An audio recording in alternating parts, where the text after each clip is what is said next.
تو غازی صاحب یہ قریش خاندان جو ہے اس کی خصوصیت اور قریش کیوں مطلب یہ خاندان ہی کیوں؟ دیکھیے ایک حدیث ہے، نبی پاک علیہ السلام نے فرمایا کہ اللہ تعالیٰ نے ہمارا نور نبوت ہے یہ منتقل کرتے رہے اچھے اچھے خاندانوں میں، اور وہ اچھے خاندان میں ہوتے ہوتے قریش خاندان میں پہنچا. اور قریش کی جہاں تک بات ہے، قریش ایک عربی لفظ ہے، یہ ایک جانور کا نام ہے جو سمندر میں رہتا ہے، اور ایک ایسا جانور ہے خشکی میں بھی رہتا ہے، یہ ہر ایک پر غالب آتا ہے، اس پر کوئی غالب نہیں آتا، یہ کبھی مغلوب نہیں ہوتا ہے. قریش ایک جانور کا نام ہے.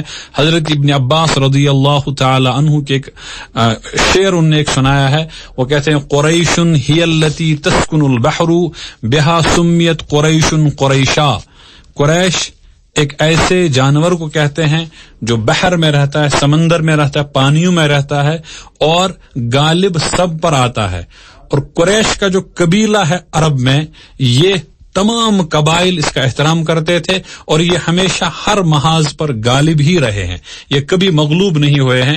چاہے سخاوت کی بات ہو، چاہے شجاعت کی بات ہو، چاہے امانت داری کی بات ہو، چاہے وعدہ وفائی کی بات ہو، جو بھی اچھے اوصاف ہیں، جو بھی انسانی صفات ہیں، ان سب صفات میں یہ سب سے آگے تھے. اور قریش بھی ایک جانور ہے جو سب صفات میں آگے ہوتا ہے، اور سب ہی دوسرے جانوروں پر غالب رہتا ہے، کبھی مغلوب نہیں ہوتا ہے. اور پیغمبر علیہ کا خاندان تو ہونا ہی چاہیے ایسا کہ وہ جس کا غلبہ ہمیشہ رہا ہو، ہمیشہ غالب رہا ہو. تو نبی پاک علیہ السلام کا اس قبیلے میں آنا، اور اس میں ایک شعر بھی وہاں مشہور ہوا کرتا تھا کہ انہوں نے لکھا تھا ایک شعر جس کا خلاصہ یہ ہے کہ قبیلے قریش میں اخیر زمانے میں ایک نبی ظاہر ہوگا جو خدا کے نافرمانوں کو کثرت سے اللہ کی فرما برداری کی طرف راغب کرے گا. تو یہ ان کے دنوں میں، کیونکہ پیغمبر علیہ الصلوۃ والسلام ہمیشہ اپنی امتوں کو یہ خبر دیا کرتے تھے کہ ہمارے بعد ایک پیغمبر آئے گا، ہمارے بعد ایک پیغمبر آئے گا.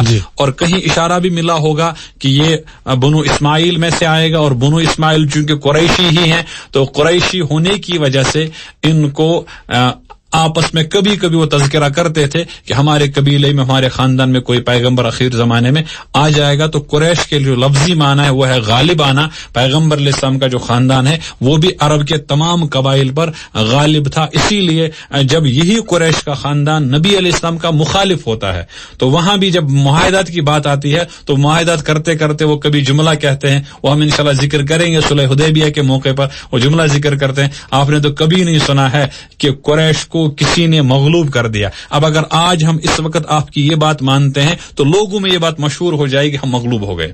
تو قریش کبھی مغلوب نہیں ہوا ہے، اور نبی علیہ السلام کا خاندان بھی قریش ہی تھا.